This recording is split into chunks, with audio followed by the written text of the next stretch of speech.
Have you spoken to the president today yet, sir? No, I didn't speak to the president today. What do you? Any reaction to the news you put out? No, look, we'll continue to conduct these complex negotiations in the best interest of Canadians. It's negotiation.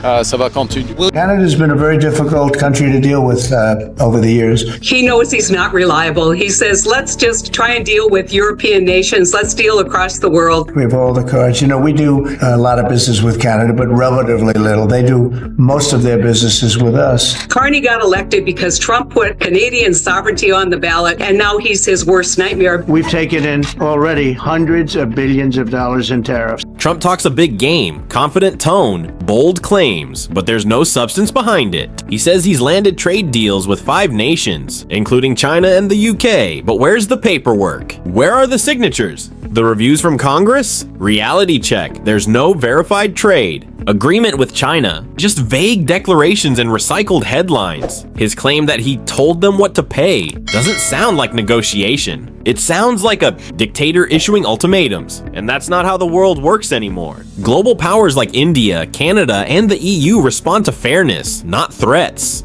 Trump's fantasy where everyone bows to him? It's crumbling. Here's what's really eating at him. It's not betrayal, it's Canada refusing to roll over.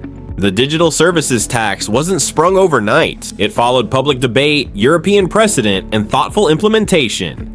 Amazon, Google, Meta, Uber, and Airbnb with a 3% levy on revenue from Canadian users. And this will apply retroactively, so back to 2022, I believe. So that leaves US companies with about a $2 billion USD bill due at the end of June. Here lies the real. Canada's 3% tax on tech giants is designed to create balance. Those companies make billions off Canadians and barely pay a cent in return. That's unacceptable. Carney made it clear this ends now. Since the tax is retroactive to 2022, the big players now owe billions. Trump's not protecting the economy. He's shielding tycoons like Zuckerberg and Bezos. This tax isn't anti-America, it's anti-loophole. But Trump's reaction? Total meltdown. Why? Because he's losing his grip. He's not defending the US, he's defending monopolies, who profit without giving back. Canada, under Carney, is calling their bluff. His warning? If Trump escalates, Canada will respond, measured, targeted, and hard. Businesses can't plan long-term when trade shifts on a tantrum. Carney knows that. So while Trump isolates, Carney builds. He's forging ties with Europe, Asia, Africa, building strength, not dependence. That's leadership. Not reliable. He says, let's just try and deal with European nations. Let's deal across the world. Then not cut the United States out, because that would be extraordinarily difficult, but to just not rely on the United States. The world. And the world? It's paying attention. Trump's move wasn't strategy, it was an outburst.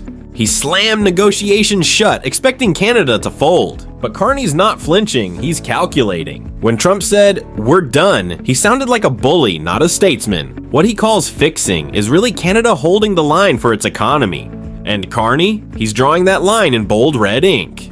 If talks don't progress by July 21st, real retaliation hits, tariffs that bite, not bluff, energy, tech, agriculture. This isn't about who blinks. It's about who refuses to. Trump shoved. Now Canada's shoving back, not out of emotion, but resolve. Carney didn't chase power. He was lifted by Trump's chaos. Canadians watched trade partnerships fall apart, their industries put at risk, and their sovereignty disrespected. They answered the only way a democracy can at the ballot box. Difficult country to deal with over the years. You know, we here in Canada, we have a great relationship with the people of Canada, but it's been very difficult. And they put a charge, and they were a little bit early. We found out about it. So, and we have all the cards. We have every single one. We don't want to do anything bad, but they have economically, we have such power over Canada. I'd rather not use it, but they did something with our tech companies today, trying to copy Europe. You know, they copied Europe. It's not going to work out well for Europe either, and it's not going to work out well for Canada. They were foolish to do it. And so I said, we're going to stop all negotiations with Canada right now until they straighten out their act. That wasn't They chose a leader who doesn't fawn, freeze, or fold. When Trump said Canada could become a US state, Carney simply replied, never. That wasn't politics, it was patriotism. Trump may have sparked Carney's rise, but now Carney's rewriting the script with precision, intellect, and grit. Trump tweets fury. Carney delivers consequences. And when Carney says July 21st is the line, he means it. Not for optics, for Canada's jobs, exports, and dignity. Trump may have elevated Carney, but now that force is turning back, like a political boomerang he never expected. Meanwhile, big tech isn't mad about the tax. They're terrified of fairness. Amazon, Google, and others have cashed in on Canada while leaving crumbs behind. That's not a trade policy, it's economic extraction. And now that Canada's asking for a modest 3% on revenue, not even profits, US business lobbies are in full panic mode. Trump cries foul, but the truth. Carney got elected because the Liberals were basically going to be obliterated in this election. Carney got elected because Trump put Canadian sovereignty on the ballot, and Carney cannot politically risk, blinking as it relates to Donald Trump. And so Carney was created by Donald Trump, and now he's his worst nightmare because he's got the chops, the economic chops, to actually do what he says he's going to do. Mark Carney. This is long overdue. Canada's not breaking rules, it's finally enforcing them. Nations everywhere are closing tax gaps, especially in digital markets. Europe did it. The US barely flinched. But the moment Canada takes action, Trump lashes out. Why?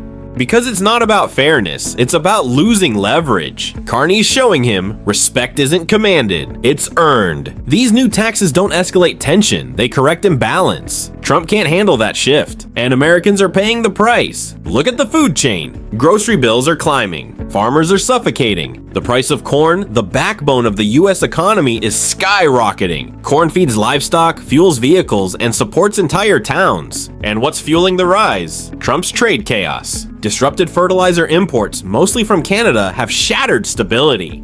Without reliable access to potash and nitrogen, costs soar.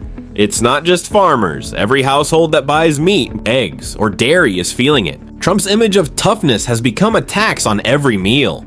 The statement from the CCIA says Canada's decision to begin collecting payment under this unfair and discriminatory tax marks an unfortunate escalation in the targeted efforts of foreign governments to extract revenue from leading U.S. firms while exempting their own domestic competitors. This undermines not only a key U.S. export sector, but also bilateral trade ties. While he postures, Carney plans. While Trump rants, Carney reinforces. Canada's crafting trade policies that withstand storms, not spark them. And the difference shows. American families see through the slogans. Their wallets don't lie. Trump's trade war? It's a silent surcharge on dinner tables across the country. Meanwhile, Carney's building a system that lasts. So if you believe in truth over tantrums, in facts over fear, and in leaders who lead, smash that like button. Drop a comment below with your take on Carney's moves. And most importantly, subscribe, because the next trade battle is coming fast, and you won't want to miss it.